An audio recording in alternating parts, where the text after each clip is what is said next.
I've been collecting art books since I've been 16, and around the 2 years that I've been collecting them, I have gathered around like 43 art books, and I would like to show you guys them today. And also beforehand, I would like to talk about like where I got them and like where I normally like look for them. So the first art books I got when I was at a flea market for my parents. I've always been like really interested in arts and just looking at art. So when I was at the flea market with my parents, I saw like this like one seller who had like a bunch of books, and then I was just scooping around and found like a few art books that I really liked and that looked really interesting to me. And then from there on, the collection started. I'm a really big supporter of when consuming things, consuming them in a more sustainable way or aiming to that. So I want to give you guys an example that if you are starting a collection of books, you can easily do it with using books that are already been used and finding like books on like flea markets, on even like on internet sites that are there for buying already used books. I only myself have a few books that I like bought myself in the store, like that are my first babies, so that I have not bought used already. And those are the books from Taschen. Taschen is I think I think it's internationally known art book publisher, and I've got 8 of them with me, and I would like to start with them.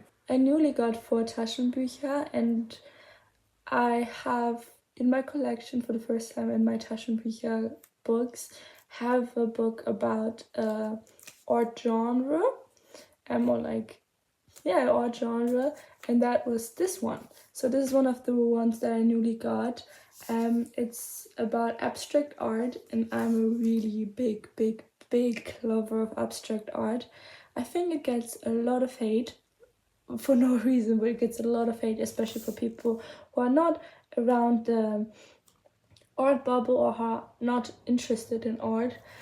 So it's really, I think it's so underappreciated to the big audience. I think abstract art, the beautiful thing about it is that you can just often have an image that seems like it's nothing, especially to people who are maybe not as open-minded to like artistic expressions, and always want to have something that's really apparently to see.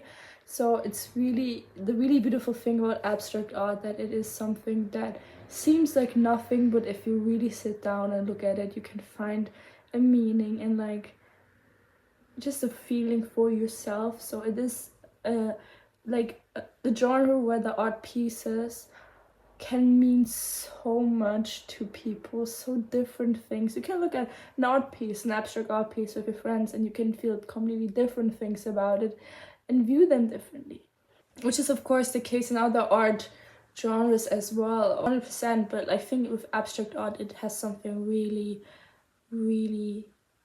kind of freeing about it, and just I love it. When I started to do art myself, I was really into abstract art, like so much. Like I would only do abstract art. I still do only abstract art, but it has evolved into a different type of style than when I was younger. So I'm really glad I got this book, because I think it is one of the art genres that lays really close to me personally. And look at this. I don't, you can't tell me this is not fucking cool. Oh, it's super cool. Another book that I was so excited to get, and it's also new into my collection, is a book about Hundertwasser. And I was so excited to be getting this, because I remember when I was in art class, I think it was in 8th or 9th grade, we did had to do a project on like architecture, and we had different artists and just also different architecture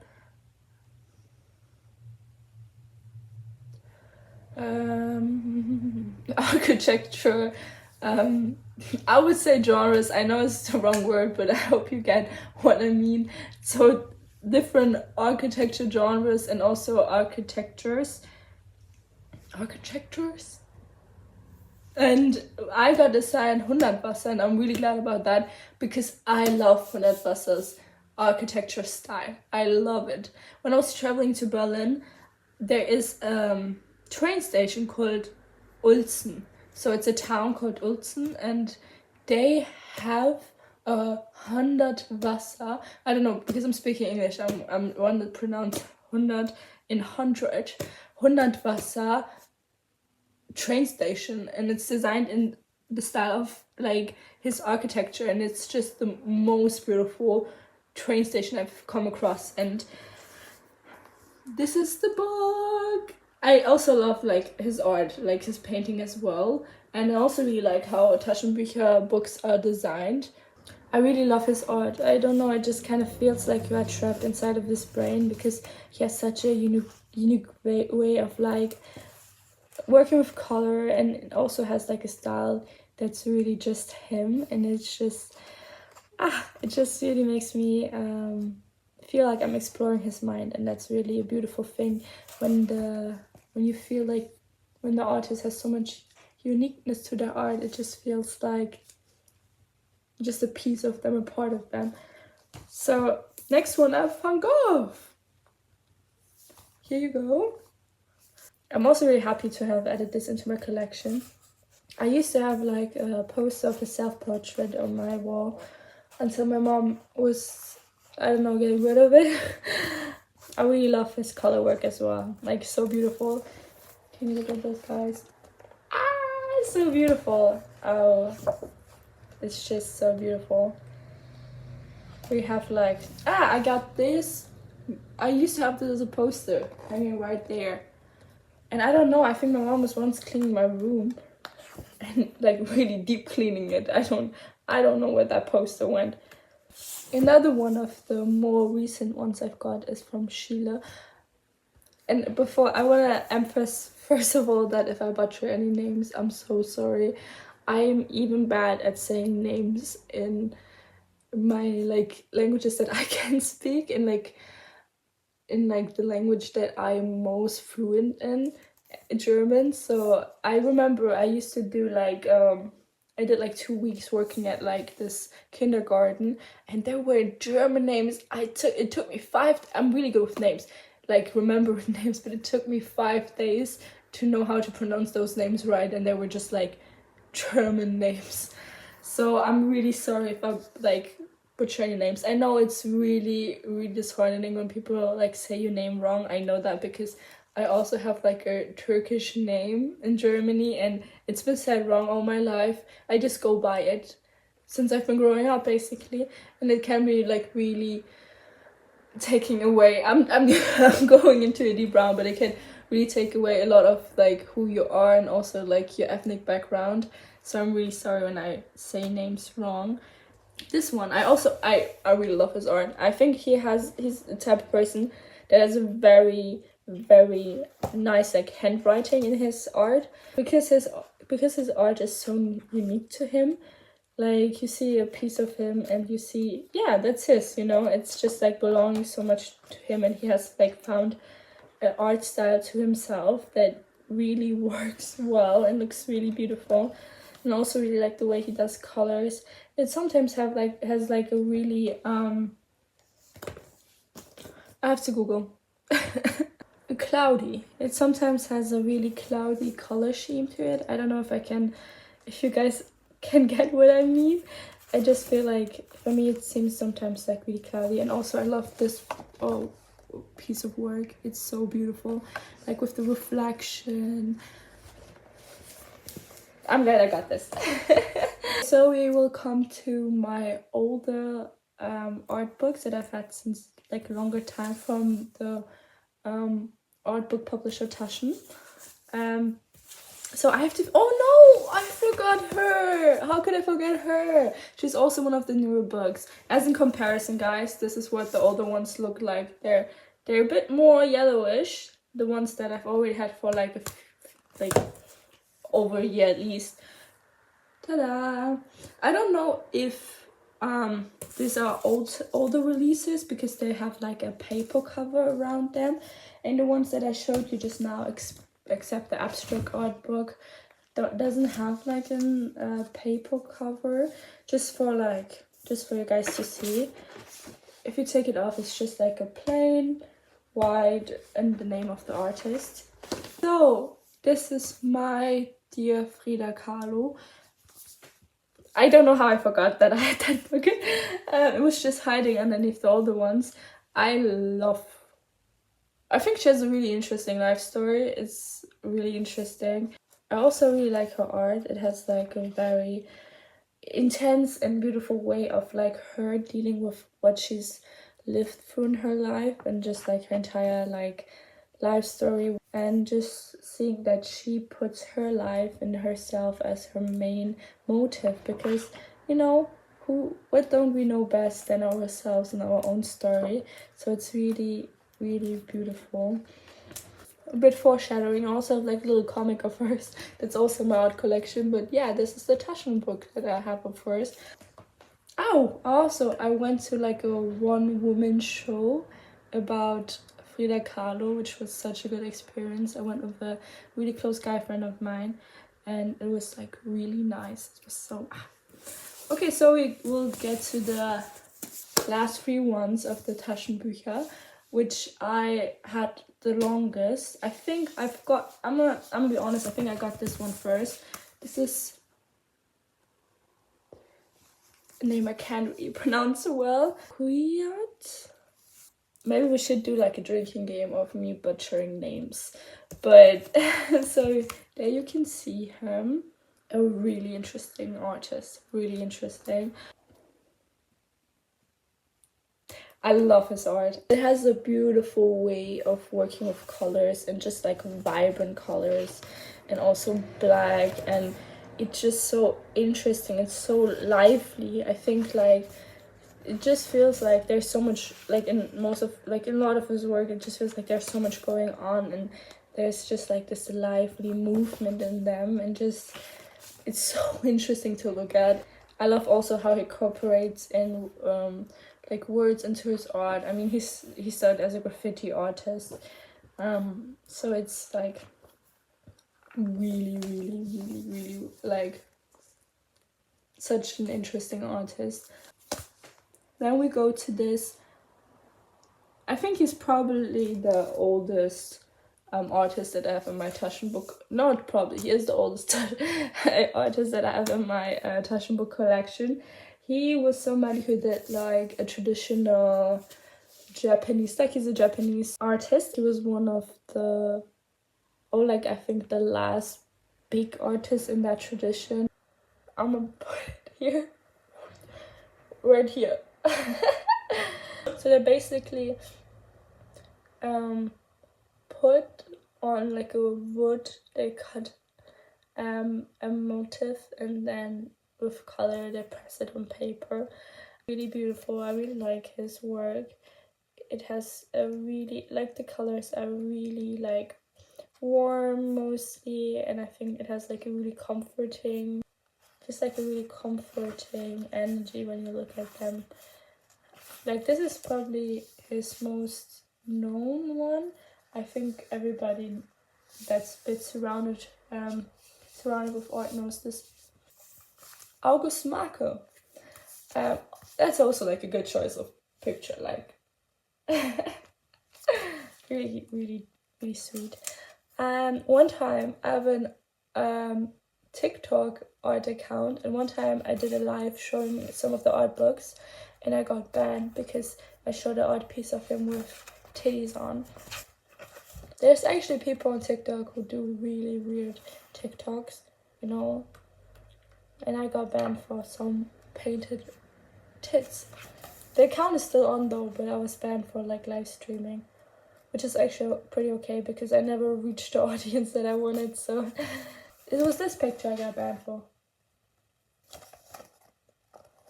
These were all the Taschen books that I have in my art collection. I'm really excited to show you guys the rest of my collection. I just noticed that I do have a lot more Taschen books than I've thought in my collection. Those are all thrifted, and I really never noticed that they all were also published by this book publisher. So these are my other all thrifted Taschen books. Somebody I have in my collection who I didn't even know was somebody who also did like draw and paint is Goethe. I only knew him as a poet, and I have not read really much into this book yet. He apparently made a lot of work in his life, like drawings and paintings. I don't quite remember the number, but I remember I used to look it up. And yeah, this is the first also Taschen book that I didn't know and that I got, and I thrifted this one. The books that I showed you guys in the beginning are the only ones that I had bought in a store, and all the other ones are thrifted. And I think that thrifting books is a really nice way to like find a lot of new artists, especially, and also to find like older books that are really interesting. I, as an example, have a magazine, like a French magazine, that I would have never like bought myself like in a store, but can appreciate in my collection now, which is really nice. Another Taschen book that I have is this one. It's from another name I can't pronounce August Macke. I never took French in class. I took Latin. Big mistake. I really like his art. Oh, this painting is so wow. Really, really beautiful painting. I love it. It's really beautiful. I really like the way, again, I'm a really big fan of like colors and just like, I think in a lot of his work, it's just really beautiful that everything is kind of blurry, but also like beautifully and smoothly coming together. That's what I really like about his work. It just often seems like so dreamy. I'm a really big fan. Ta-da! I want to see how they look on their cover. Oh, this one's actually so beautiful under the paper cover. Look at this. Wow! Wow! Also with this little detail, it's so beautiful. The next book I have is this one from Macke. Guys, you know, like I already struggle with pronouncing names, and I feel like when I have to, it's even worse. Like if I would, oh my god, I was pressing flowers in this. I got surprised myself. I opened it up and there was so much inside. I pressed flowers in this one. Oh no! Oh, I ruined the entire book. I didn't think about it, that they would be watery. But look guys, I pressed flowers that my boyfriend got me. I gotta show you guys because this looks like awful. Ugh. Oh no! It got through it! Oh my god, how many pages? No! I broke my own heart. No, this is awful. No, it looks like somebody puked on it. You guys, should I don't think I'm gonna save it. I'm so sorry, Mark. There's also a book of my collection. It also has a really beautiful cover. I'm a poop. We're just gonna pretend like it didn't happen. So another Taschen book that I got is this one. It's from, why can I not say names? I think I'm gonna like make my collection bigger, so I'll maybe have another part of me giving an update about this. For that, I will try to learn the names. I want my art collection to be really diverse and also, you know, interesting artists. I think I really enjoy some of these works 100%. Like as an example, this one right here, really beautiful, as well as these, and also this one. So another one I got from Taschen is this one. It's one of the I think it's one of the only, or like not one of the only, but one of the few female artists I have in my collection. It's really sad, especially because I get them from flea markets. Mostly my books. It's really hard to find like female artists there because already the entire art world is not really focused on females now, and back then even worse. I do have a book about like a lot of different female artists back in previous times, which I will show you guys also. But it's just really sad that the art place is not really a place that highlights women, not women of color, not white women. It's just really a space where it is pretty hard as a woman to get recognition, and especially at those art books that mostly often focus on like male artists who have shaped the art world but don't really put light onto the female artists who have done the same thing. And I think when being interested in art and looking at artists, you have to always keep in mind that there are groups of artists who do not get the same recognition based on factors of their social identity. Like example, a lot of like people of color, including men, don't get recognition because they are people of color. Women of color have a big struggle also, like because there are two factors that come into play with them being not recognized, them being women and them being a person of color. And then also women that are not women of color also really just struggle. So like being recognized and taken serious in the art world. I think her art style is really cool. Like it has a really big uniqueness to it, like the way the bodies and just like faces and everything, it just looks so smooth. I feel like when you see what she looked like and then see her art, it kind of feels like she is just like you, it makes sense. Like you see her and then you see her art and then you're like, oh yeah. Then we have a name that I can pronounce. Yoo-hoo, Woody Allen. I've got this book also from Taschen. It's a Woody Allen book, and I think this is also like really uniquely designed. I think it's really pleasing to the eye. I love this. I really love this. I think it has a really nice just design, and it has a lot of this different aspects of him. Also, how cool is that? There's written The Many Faces of Woody Allen. I think that I have finally gone through all my Taschen books. If I look into my bookshelf again and find more, I'll let you guys know. I decided to put my art book collection into 2 parts because I have almost 30 more books and I already am at a time uncut at like 30 minutes. So I'm trying to cut it down as much as I can. So I thought that I might just put it into 2 parts. The other books that I still have will be shown on the other part. So thank you for everybody who was watching this through. I hope it was enjoyable and fun to watch, and also maybe interesting, and maybe also made you guys who are interested in art also wanting to start a collection. Maybe go to your next flea market or thrift store and look at art books you can explore, and if you maybe find artists that you like, and also maybe new artists who you find interesting, and put them into your collection. I hope you guys have a great day, night, or whatever time it is, and we see us in the next part, hopefully.